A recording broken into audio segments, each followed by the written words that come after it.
This week's discussion asked us to identify something in our everyday lives that we looked at differently after reading the chapter.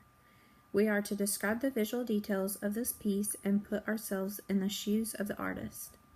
I seem to have a complex when thinking of an everyday item that I looked at differently after reading the chapter. However, after deep thought, I chose to discuss quilts.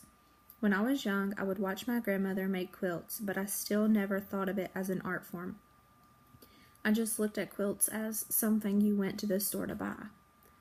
When I approached the section in our book about fiber is when I started thinking of quilt making.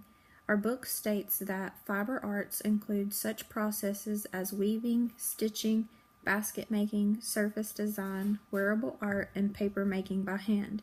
Fiber art has two general classes, work made with a loom and work without a loom. The quilt I will be discussing was made using a loom.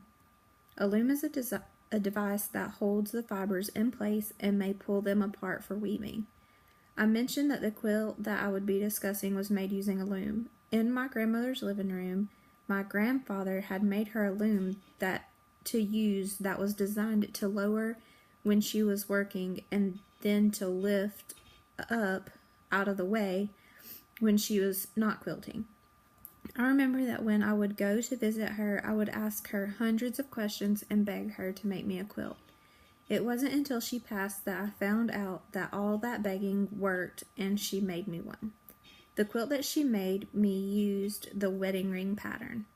For the background of the quilt, she used a white fabric and then each ring was a different print of fabric. Some rings were a solid color and others were printed. Each ring overlaps the other one 4 times. I would relate the pattern to the Olympic rings due to the fact of them being more familiar to others. However, the wedding ring print is continuous rings, not only 5 rings. I am unsure why exactly my grandmother chose that quilt to make. However, if I had to guess, I would say that during times of her life, you could not simply go to the store to buy a quilt. They had to fend for themselves. I would also say that during her time, women were not allowed to do much other than homemaking. A lot of the elderly were set in their ways, therefore she continued quilting. As far as the specific pattern that she used, I am also unaware of since I did not know she had made me a quilt until she passed, and we found it in the closet with my name on a piece of paper pinned to the quilt. I would assume that she used the wedding ring pattern because she was going to give it to me as a wedding present. However, she did not make it to see that day.